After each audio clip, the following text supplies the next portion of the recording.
नमस्कार, one India Hindi में स्वागत है। मैं हूं राम विश्वकर्मा। ये राह नहीं आसान, बस इतना समझ लीजिए, चुनौतियों का दरिया है और डूब के जाना है। ये कहावत इन दिनों उत्तराखंड में सत्ता के सिंहासन पर दूसरी बार आसीन होने जा रहे नामित मुख्यमंत्री पुष्कर सिंह धामी पर बिल्कुल सटीक बैठता है। पार्टी आला नेतृत्व ने उनके नाम की घोषणा उत्तराखंड में सीएम पद के लिए दूसरी बार भले ही कर दी हो, लेकिन अब उनका सामना उन चुनौतियों से होने जा रहा है जिस पर उन्हें खरा उतरकर दिखाना होगा। इसमें उनके लिए सबसे बड़ी और पहली चुनौती ये रहेगी कि उन्हें नियमों के मुताबिक इन 6 महीनों के भीतर ही किसी एक सीट से विधायकी का चुनाव जीतना होगा, तभी वे अपनी सीएम पद की कुर्सी बचाए रख पाएंगे। धामी खटीमा सीट से चुनाव हार गए थे।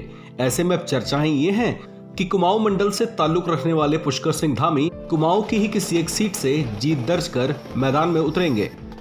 पार्टी की ओर से नामित सीएम धामी के लिए अगली लेकिन बेहद कठिन चुनौती होगी मंत्रिमंडल का गठन और दायित्वों का बंटवारा, क्योंकि अगर वे यहां चूक कर देते हैं तो हो सकता है कि पार्टी के भीतर खाने उनके लिए नाराजगी व्याप्त हो जाए, जो धीरे धीरे उनकी नेतृत्व क्षमता के लिए चुनौती खड़ा कर देगी।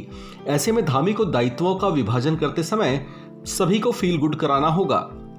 धामी के लिए अगली चुनौती होगी प्रदेश के पार्टी संगठन और सरकार के बीच समन्वय स्थापित करने की।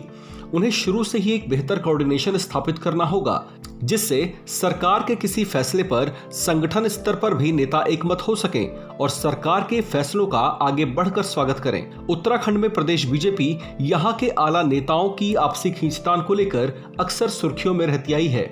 धामी का राजनीतिक तजुर्बा ज्यादा नहीं है, उम्र में भी वे यहाँ के दिग्गज नेताओं के बीच कच्चे ही हैं। ऐसे में पार्टी के भीतर की गुटबाजियों और खेमे बंदियों को खत्म कर संगठन को मजबूत बनाना उनके लिए बहुत बड़ी चुनौती साबित हो सकती है। उनके लिए ये बात इसलिए भी खासी परेशानी भरी हो सकती है क्योंकि चर्चाओं के मुताबिक पार्टी के कई नेता ऐसे हैं जो उनके नाम की सीएम पद की घोषणा किए जाने के बाद भीतर ही भीतर नाराज हैं। अभी बेशक वे खुलकर सामने ना आ रहे हों, लेकिन वे आगे धामी के लिए रोड़ा बन सकते हैं। सीएम बनने के बाद धामी को जनता से किए लुभावने वादे भी निभाने होंगे। चुनावी घोषणा पत्र में जो वादे किए गए थे, अब बारी उन्हें धरातल पर उतारने की है। इनमें हर साल 3 मुफ्त सिलेंडर और सभी जिलों में मेडिकल कॉलेज के निर्माण जैसे बड़े वादे शामिल हैं। जनता के दिल में जगह बनाने के लिए अब उन्हें ये सब पूरा करना होगा। इससे वे ये साबित कर पाएंगे कि उनमें बेहतरीन राजनीतिक कौशल भी है। इससे उनके लिए आगे की डगर भी मजबूत होगी। सीएम बनने के बाद धामी के लिए अगली बड़ी चुनौती होगी पुरानी पेंशन की बहाली। इसे लेकर नवगठित धामी सरकार को ये स्पष्ट करना होगा कि इस मुद्दे पर वे क्या स्टैंड लेते हैं, जिससे कर्मचारियों के मन में उनके लिए सॉफ्ट कॉर्नर बन सके। धामी ये बिल्कुल भी नहीं चाहेंगे कि सरकार का गठन होते ही उन्हें अलग अलग तरह के विरोधों का सामना करना पड़े। चुनाव से पहले सीएम रहते हुए धामी ने प्रदेश में पुलिस के 4600 रुपए ग्रेड पे पर रजामंद थे। हालांकि बाद में उन्होंने राशि के एक मुश्त भुगतान का ऐलान कर दिया था। उनके इस ऐलान से पुलिसकर्मियों के परिजन खफा हो गए थे। चर्चा है कि अगर इस पर धामी सरकार ने फौरन ध्यान नहीं दिया तो उन्हें विरोध प्रदर्शनों का सामना करना पड़ सकता है। धामी सरकार के लिए अगली बड़ी चुनौती साबित हो सकती है यहाँ की नौकरशाही। किसी प्रदेश की नौकरशाही वो फैक्टर होती है जो सरकार की घोषणाओं को साकार ढंग से धरातल पर उतारने का काम करती है।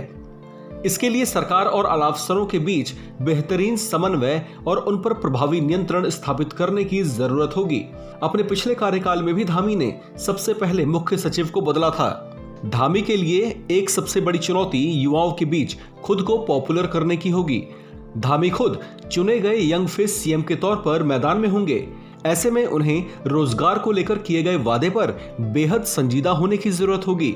उत्तराखंड में रोजगार की नई संभावना विकसित करने के साथ साथ यहां बाहरी निवेश को प्रोत्साहन देने वाले प्रयासों पर भी तेजी से काम करना होगा।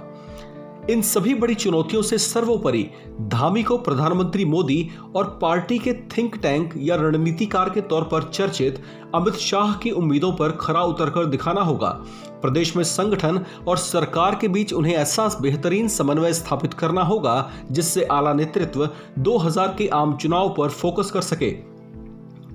शीर्ष नेतृत्व ये कभी नहीं चाहेगा कि उसे आम चुनाव की दहलीज पर प्रदेश में नेताओं की आपसी सुलह और मान मनोबल पर अपना ध्यान भटकाना पड़े।